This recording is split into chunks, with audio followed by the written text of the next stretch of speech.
അവൾ കമ്മിറ്റഡ് ആണ്. 1ാം ക്ലാസ്സിൽ പഠിക്കുന്ന കുട്ടി കമ്മിറ്റഡ് ആണ്. കമ്മിറ്റഡ്, വേറെ ആരുമായിട്ട് അവൾ കമ്മിറ്റഡ് ആണ്. അപ്പൊ ഞാൻ ചോദിച്ചത് ആരാ എന്നോട് പറഞ്ഞു. അപ്പൊ എൻ്റെ അടുത്ത് പറഞ്ഞത്, ഞാൻ അവളെ പ്രപ്പോസ് ചെയ്തു. അവൻ പ്രപ്പോസ് ചെയ്തപ്പോൾ അവള് പറഞ്ഞത് ഞാൻ കമ്മിറ്റഡ് ആണ്. അപ്പൊ അത് ബ്രേക്കപ്പ് ആയി. ഞാൻ പറഞ്ഞത് ഈ 3 വേർഡുകളാണ് അപ്പൊ എന്റെ സ്പർശിച്ചത്. നമ്മുടെ ചെറുപ്പത്തിൽ നമ്മൾ ഈ 3 വാക്കുകൾ എപ്പോഴെങ്കിലും ഉപയോഗിച്ചിട്ടുണ്ടായിരുന്നു, നമ്മൾ കേട്ടിട്ട് പോയിട്ടില്ല. അപ്പൊ അങ്ങനെ അത്തരത്തിൽ ഈ അന്തരം വലുതാണ്, വലിയ വ്യത്യാസമായിട്ടുണ്ട് നമ്മുടെ കുട്ടികൾക്കിടയിൽ, നമുക്കിടയിലുള്ള അവർ തമ്മിൽ തന്നെ, നമ്മുടെ മക്കൾ തമ്മിൽ തന്നെ കുറച്ച് ഏജ് ഡിഫറൻസ് ഉണ്ടെങ്കിൽ അവർക്ക് തന്നെ ആ അന്തരം. ഇപ്പോൾ കല്യാണം കഴിയുമ്പോൾ കപ്പിൾസുകൾ, പക്ഷെ ഇപ്പോഴത്തെ കുട്ടികൾക്ക് അത് ഒരിക്കലും സാധ്യമല്ല. കാരണം ഒരു 2 വയസ്സിന്റെ വ്യത്യാസം ഉണ്ടെങ്കിൽ പോലും അവർക്കിടയിലുള്ള ആ ഗ്യാപ്പ് വലുതാണ്.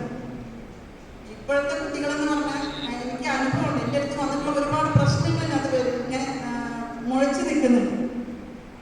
വൈഫിന് ചെറിയ കുട്ടിയാണ്, അവള് 20 വയസ്സേ ആയിട്ടുള്ളൂ.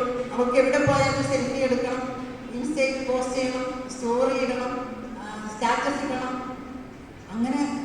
പക്ഷെ അവന് തുടക്കത്തിലൊക്കെ അത് വലിയ ആവേശമായി, പിന്നെ അവനത് ശല്യമായി.